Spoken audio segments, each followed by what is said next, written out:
할렐루야. 반갑습니다.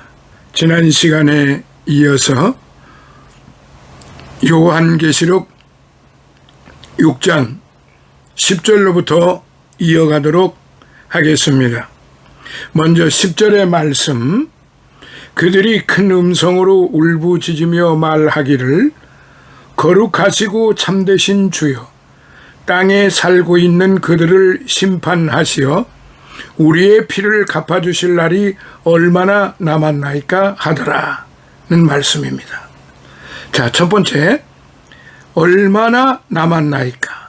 헤오스 포테라는 말입니다. 언제까지를 뜻하는 것입니다. 언제까지. 이 단식은 불신앙의 원성이 아니라 하나님의 은혜를 갈망하는 신앙의 간구입니다. 모든 시안이 대주제 하나님의 장중 안에 있는 것을 믿는 자는 더욱 하나님을 믿고 의지하게 됩니다. 시편에는 이런 신앙의 탄식이 여러 곳에 나타나고 있습니다. 시 4편 2절에 보면은 인생들아 어느 때까지 나의 영광을 변하여 욕되게 하며, 또한 6편 3절에 보면 나의 영혼도 심히 떨리나이다. 여호와여 어느 때까지니까. 13편 1절에 보면 여호와여 어느 때까지 나를 영영히 잊으시나이까. 그 다음에 13편 2절 내가 종일토록 마음에 근심하기를 어느 때까지 하오며, 또한 13편 2절에 내 원수가 나를 쳐서 자긍하기를 어느 때까지 하리이까. 35편 17절에 주여 어느 때까지 관망하시리이까. 74편 10절에 하나님이여 대적이 언제까지 회방하겠으며, 79편 5절에 여호와여 어느 때까지니까 영원히 노하시리이까. 주의 진노가 불붙듯 하시오리까. 80편 4절에 만군의 하나님 여호와여 주의 백성의 기도에 대하여 어느 때까지 노하시리이까. 89편 46절에 여호와여 언제까지니까 스스로 영원히 숨기시리이까. 주의 노가 언제까지 불붙듯 하시겠나이까. 90편 13절에 여호와여 돌아오소서 언제까지니까 주의 종들을 긍휼히 여기소서. 94편 3절에 악인이 언제까지 개가를 부르리까. 그 다음에 요한계시록 6장 10절에 우리 피를 신원하여 두지 아니하시기를 어느 때까지 하시려나이까 라고 말입니다. 자, 두 번째, 거룩하고 참되신 주여. 거룩하고 참되신 주여. 여기서 대주제는 주에 대해 무제한적 절대적 권력자를 뜻합니다. 종이 상전을 가리키는 수가 많아요. 구약에서는 하나님을 가리켰으나 신약에서는 하나님과 그리스도에게 같이 적용되고 있습니다. 본문의 경우는 하나님을 가리킨다고 이상근 박사가 그렇게 말합니다. 거룩하고 참되신은 대주제 하나님의 품성을 가리킵니다. 거룩하시고 참되신 대주제가 되시기 때문에 우리의 모든 신원을 들어주실 수 있는 분이신 것입니다. 자, 세 번째, 우리의 피를 갚아주실. 이 말은 본래 벌금을 징수하는, 원수를 갚는, 복수하는 그 의에서 유래를 했습니다. 피를 흘린 의인의 기도는 영들의 주 앞에서 헛되지 아니하여 심판은 성취되고 그들은 영원히 고생하지 않을 것이다 라고 하는 말이 있습니다. 이것은 용서를 빈 스데반의 기도와는 사도행전 7장 60절과는 반대되는 구약적 사상이라 하여 이 영혼들이 구약의 성도들이란 설도 있습니다. 그러나 궁극적으로 심판이 있고 악인들이 보응받는 것은 신약의 사상입니다. 로마서 12장 19절. 예수님과 스테반의 악인을 위한 기도는 그들의 회개를 촉구하는 것이요 궁극적 심판을 부정한 것은 아닙니다. 이런 하나님의 인내와 선은 궁극적으로 심판으로 화합니다. 오히려 그 선 때문에 그 심판도 더 가혹할 것입니다. 아벨의 피의 호소가 가인을 정죄한 것처럼 창세기 4장 10절 순교자들의 호소는 하나님의 궁극적 심판을 촉진한다고 이상근 박사는 역시 증언하고 있습니다. 자, 6장 11절의 말씀을 살펴봅니다. 그러자 그들 각자에게 흰 긴 옷을 주시면서 그들의 동료 종과 형제도 그들처럼 죽임을 당하여 그 수가 가득 채워질 때까지 잠시만 더 쉬라고 말씀하시더라. 자, 첫 번째 흰 긴 옷을 장비를 갖추다라고 를 뜻하는 말로서 고대 단어입니다. 옷을 입어 채비를 하는 것, 두루마기와 같이 아래로 늘어진 길고 품이 큰 겉옷을 가리킵니다. 이것은 일종의 영체가 아니고 그리스도의 보혈로 죄사함을 받아서 얻은 완전한 칭의와 구원의 영광을 가리킵니다. 박윤선 박사가 증언합니다. 흰 옷은 하늘나라의 의복으로 순결과 승리의 상징이라고 또한 이상근 박사도 그렇게 증언하고 있습니다. 자, 두 번째로 잠시만 쉬라. 여기에서 신혼을 부르짖는 것으로부터의 휴식을 가리킵니다. 또한 평안하게 쉬는 하늘의 안식을 가리킵니다.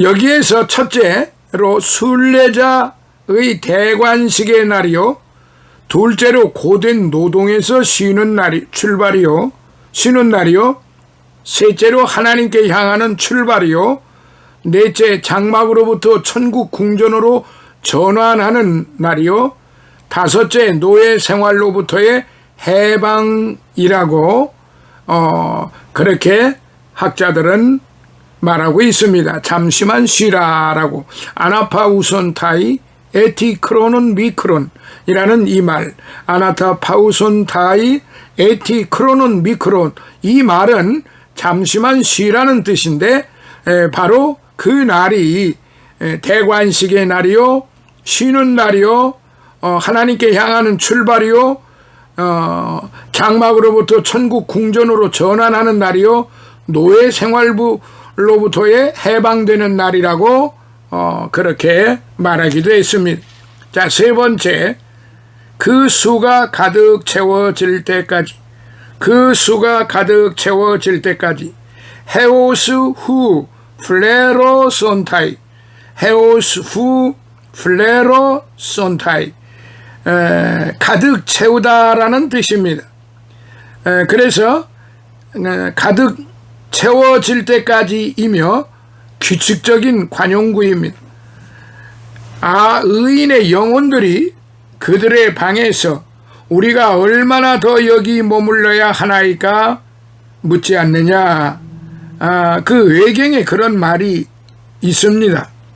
그러나 그때 천사장 예레미엘이 답하기를 너의 친구들의 수가 차기까지 하였다. 그 외에도 구원받을 자의 수가 찬 후에 메시아가 오신다는 것은 유대인의 일반적인 신앙이었다라고 그렇게 기록된 문헌도 있습니다. 벵겔 신학자는 이미 순교한 성도는 로마의 정권에 의해 죽었으나 장차 순교할 자들은 법왕에 의한다고 지정하였습니다. 그러나 이러한 제한을 떠나 장차 올 순교의 사실을 일반적으로 가리킨다고도 볼 수 있습니다. 계시록 7장 14절에는 이 수를 14만 4천이라고 합니다. 그러나 그 수는 아무도 헤아릴 수 없다고 역시 이상근 주석가는 그렇게 증언하고 있습니다. 자, 네 번째, 죽임을 당하여. 이 말은 동무종들, 신들로이라는 말인데, 동무종들은 같은 동역자, 전도자이고, 형제들은 평신도를, 일반 성도를 가리키나 이들은 다 같이 순교자들이라는 사실입니다. 자, 그리고 12절을 보겠습니다. 또 내가 보니 어린 양이 6째 봉인을 여실 때 보라, 큰 지진이 나며 해가 머리털로 짠 천같이 검어지고 다른 피처럼 되었으며, 첫 번째로 큰 지진이 나며 그랬습니다. 예수님께서는 자신의 위대한 종말론 강화 마가복음 13장 8절에서 지진에 대하여 말씀하신 바가 있어요. 이것은 여자적으로 지진을 의미할 수도 있겠으나 상징적으로 정치나 사회의 큰 동란을 의미할 수도 있다고 봅니다. 국가나 사회에 큰 동란이 있을 때에 실제로 큰 지진이 있음도 사실입니다. 계시록에 나타난 지진은 다음과 같은데요. 계시록 6장 12절에 6째 인을 떼실 때 지진이 났고, 계시록 11장 15절에 6째 나팔이 지난 후 두 증인이 승천할 때, 그 다음에 계시록 16장 18절에 큰 지진이 일어났는데 7째 대접을 공기 가운데 쏟을 때 큰 지진이, 지금까지 없었던 큰 지진이 일어난 것으로 그렇게 기록이 되어 있습니다. 두 번째, 머리털로 짠 천같이, 호스, 사코스, 트리키노스, 호스, 사코스, 트리키노스라는 말인데, 라틴어에서는 사코스, 영어는 싹, 본래는 물건을 보관하는 자루를 뜻하였고, 후에 머리를 뒤집어 쓰는 거친 옷감, 즉 곡하는 자나 탄원하는 자 또는 엄격한 넷빛 생활을 주장하는 예언자들이 사용한 자루와 같은 것인데, 머리털을 뜻하는 것으로 나왔고, 신약 성경에서는 본문에서만 사용이 되었습니다. 본문의 머리털은 흑염소의 머리털과 같은 색입니다. 그러니까 엄청 검정색이죠. 아주 진한 검정색입니다. 해는 국가의 지도자를 상징하기도 합니다. 일본의 일장기, 자유중국의 청천백일기 등은 태양의 상징입니다. 절대 권력을 잡은 독재자들도 태양을 자처했습니다. 소련의 스탈린, 중국의 모태동, 북한 김일성 등 그들은 인류의 태양으로 우상시하였습니다.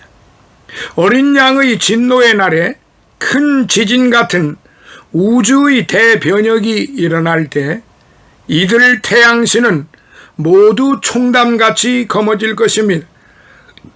개역 성경에는 총담같이로 번역이 되어 있습니다.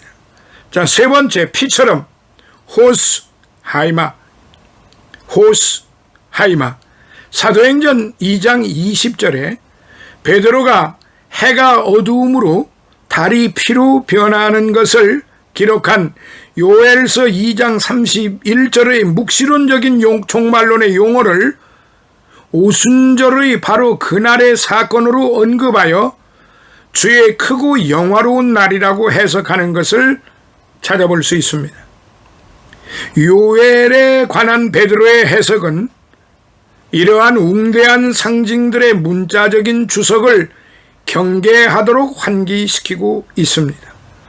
내가 너를 불끄듯 할 때에 하늘을 가리워 별로 어둡게 하며 해를 구름으로 가리우며 달도 빛을 발하지 못하게 될 것이며 하늘의 모든 밝은 빛을 내가 네 위에서 어둡게 하여 어두움을 네 땅에 베풀리로다.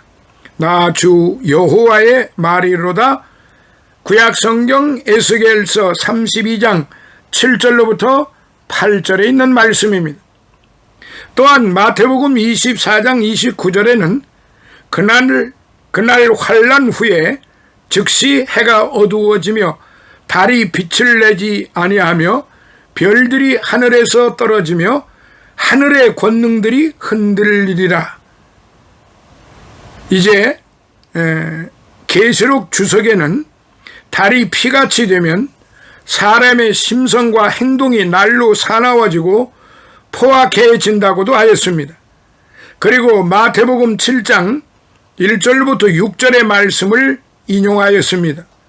첫째, 의롭고 정직한 사람이 없어집니다. 둘째, 무리들이 피 흘리기를 즐깁니다. 셋째, 형제를 고발하고 서로 잡아 죽입니다.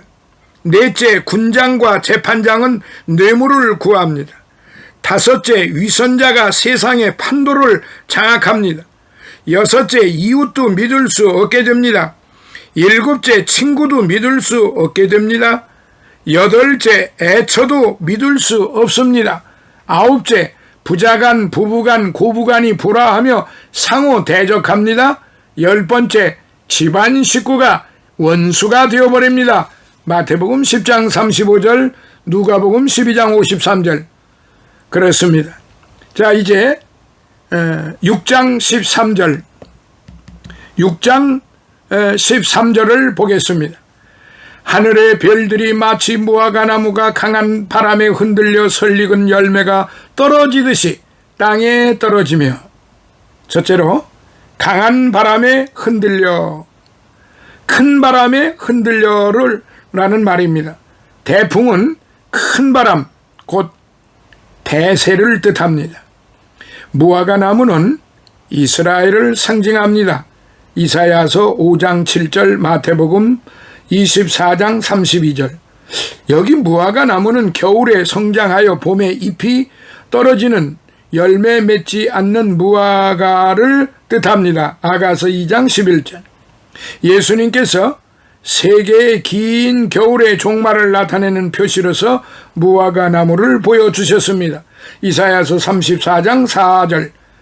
대풍에 흔들려 익기 전에 떨어진 무화과는 모두 산의 독수리와 들짐승의 밥이 됩니다. 이사야서 18장 6절. 해가 총단같이 되고 달이 피같이 될 때 세계 교회의 대세는 바빌론의 음풍이 붑니다. 이 바람에 떨어지면 모두 짐승의 밥이 됩니다. 적그리스도. 지금은 큰 태풍으로 종들을 흔드는 때입니다. 주님의 오른손에 꽉 붙잡히지 않으면 무화과 나무에 선 과실처럼 모두 뚝뚝 떨어집니다. 떨어지는 자는 짐승의 밥이 될 뿐이에요. 두 번째, 설익은 열매가 투스 올린두스 설익은 과실은 아직 익지 않은 미숙한 과실을 뜻합니다. 대풍에 흔들려 떨어지는 과실은 미숙한 과실이에요. 이것은 짐승의 밥밖에 되지 못합니다. 대풍에 흔들리는 것은 신앙의 미숙한 단계에서 땅에 떨어진 징조입니다. 자, 14절을 보겠습니다. 하늘은 두루마리같이 말려서 쓸려가고 모든 산과 섬도 각기 제자리에서 옮겨졌으니, 14절입니다. 쓸려가고 아페코리스테 분리하다, 떠나다라는 뜻입니다. 그 하늘이 떠나갔다라는 것을 뜻합니다. 이 말은 하늘에 대변동이 일어난 것을 의미합니다. 그러나 주의 날이 도적같이 오리니 그날에는 하늘이 큰 소리로 떠나가고 체질이 뜨거운 불에 풀어지고 땅과 그 중에 있는 모든 일이 드러나리로다. 베드로후서 3장 10절에 기록이 되어 있어요. 자, 두 번째, 두루마리같이 말려서. 두루마리같이 말려서. 신약 성경에서는 본문과 계시록 1장 12절에서만 사용됩니다. 이것은 광활한 하늘이 파피루스와 같이 말려서 사라져버리는 것을 생생하게 묘사한 것입니다. 하늘의 만상이 사라지고 하늘들이 두루마리같이 말리되 그 만상의 쇠자나무 포도나무 잎이 마름 같고 무화과 나무 잎이 마름 같으리라. 이사야서 34장 4절입니다. 여기에서 포도나무는 하나님의 선민을 가리킵니다. 그러므로 이사야 선지자가 하늘들이 두루마리같이 말린다 하는 말은 두루마리 성경이 말려 들어간다고 하는 상징으로 하나님의 말씀이요 은혜가 거두어져서 포도나무 잎이 말라 앙상하게 되는 것처럼 백성들의 상태가 핍절할 것이며 무화과 나뭇잎이 마르는 것처럼 사망의 세력이 찾아들 것을 말씀하고 있는 것입니다. 다시 말하면 하늘이 두루마리 같이 말려서 쓸려간다는 말은 은혜 시대가 끝난다는 뜻입니다. 자, 세 번째, 제자리에서 옮겨졌으니. 각 산과 섬은 음녀의 바다에 떠있는 세상 나라들을 상징합니다. 모든 권력과 우상의 일월 성신이 모두 하늘에서 떨어지는데 각 산과 섬이 어떻게 제자리에 있을 수 있겠습니까? 지진으로 인해 다 바닷속으로 가라앉아 멸망할 것입니다. 옮기움에 움직이다, 이동하다, 흔들다, 소동케 하다, 옮기다의 3인칭 복수형입니다. 자, 15절 봅니다. 세상의 왕들과 귀족들과 부자들과 장군들과 권세 있는 자들과 모든 종과 모든 자유인이 각자 토굴과 산들의 바위 틈에 숨어서. 자, 첫 번째 말씀, 왕들, 귀족, 부자, 장군, 권세 있는 자, 종, 자유인, 이 7계층의 인간은 모두 인간들을 뜻합니다. 왕들, 귀족, 장군, 부자, 권세 있는 자는 세상 권력을 잡은 지배자 계급과 그들에게 붙어 함께 부귀영화를 누린 자들이고, 종과 자유인은 피지배 계층입니다.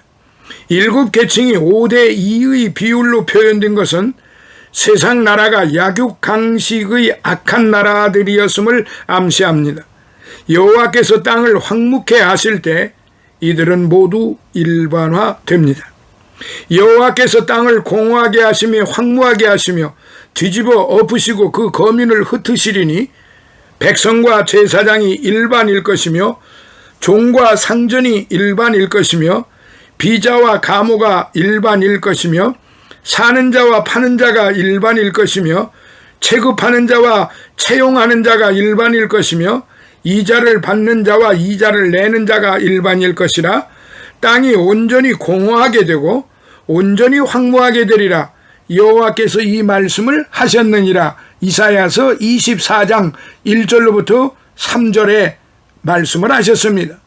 자, 그러니까 여기에서 좀 더 구체적으로 말씀을 드리면 왕들, 그리스도의 자리에 앉아있던 세상 통치자, 성경에는 이들을 짐승이라고 하였습니다.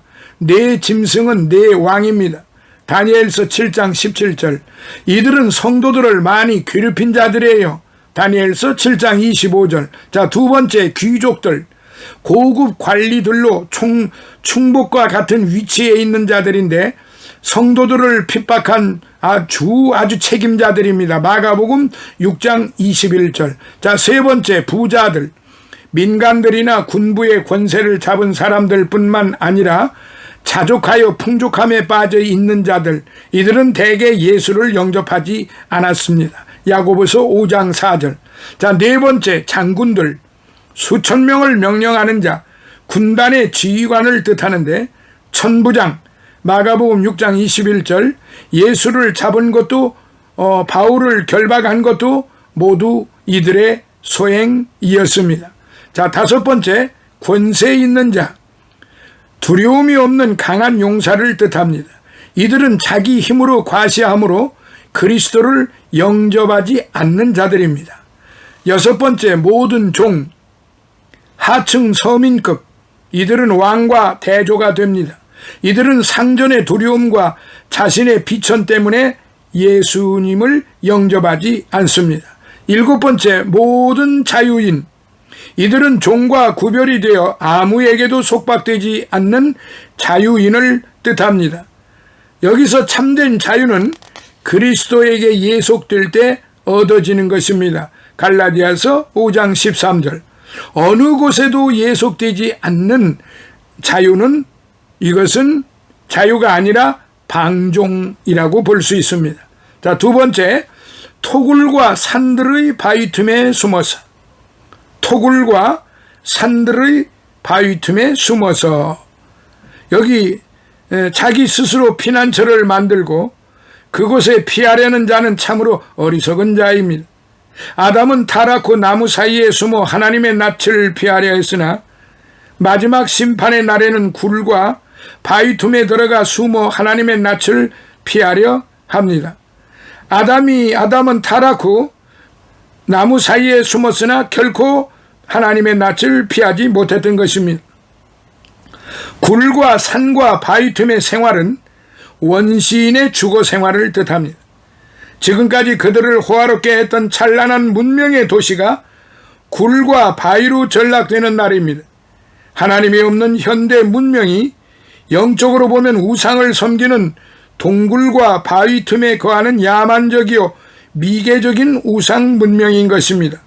롯은 굴에 들어가 두 딸과 상간했습니다. 창세기 19장 31절부터 35절. 자, 16절을 봅니다.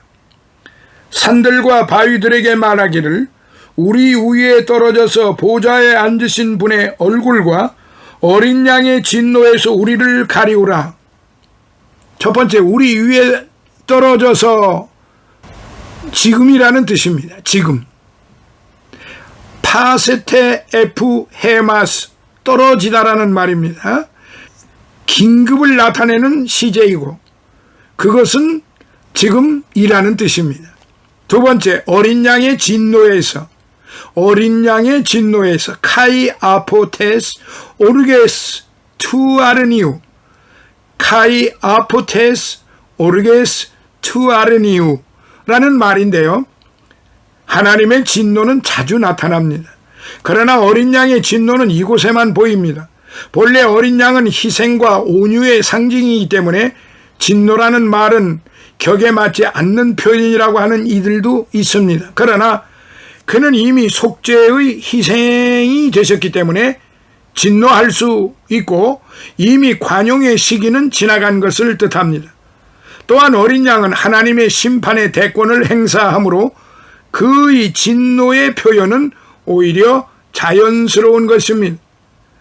진노는 바로 영구적인 노를 가리킨다고 이상근 박사가 역시 증거하고 있습니다. 온유하신 어린 양이 한 번 진노하면 막을 길이 없습니다. 그것은 오래 참으신 사랑의 분노이기 때문에 더욱이 노하시기 때문인 마련입니다. 세 번째, 우리를 가리우라. 우리를 가리우라. 숨어서로 번역이 되어 있습니다. 숨어서. 자, 이제 끝으로 17절을 보겠습니다. 이는 그분의 진노의 큰 날이 임하였으니 누가 감히 설 수 있으리요 하더라. 첫 번째 큰 날이, 그날, 그 큰으로 큰이 강조가 됩니다. 하나님의 최후의 심판의 날을 가리킵니다. 진노의 날 역시 심판의 날을 가리키므로 두 가지를 결합한 이 표현은 극히 강조적입니다. 이것은 구약의 예언서와 아주 잘 조화되고 있습니다. 스바냐 1장 14절에 여호와의 큰 날이 가깝도다. 가깝고도 심히 빠르도다. 여호와의 날의 소리로다. 용사가 거기서 심히 애국하는도다. 자, 다음으로 요엘서 2장 11절. 여호와의 날이 심히 크고 그 명령을 행하시는 자는 강하니 여호와의 날이 크고 심히 두렵도다. 당할 자가 누구이랴. 그리고 끝으로 예레미야 30장 7절. 슬프다 그날이여 비할 데 없이 크니 이는 야곱의 환난의 때가 되미로다. 자, 두 번째, 누가 감히 설 수 있으리요? 누가 감히 설 수 있으리요? 이 말 카이 티스 뒤나타이 스타데 나이 이라는 말입니다. 이거 발음이 좀 그러네요. 카이 티스 뒤나타이 스타데 나이 라는 그 말입니다. 세상의 나라의 권력자들과 후안무치한 인간들이지만 감히 어린 양의 분노 앞에서는 설 수 없었습니다.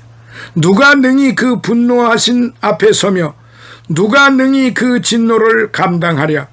그 진노를 불처럼 쏟으시니 그를 인하여 바위들이 깨어지는도다.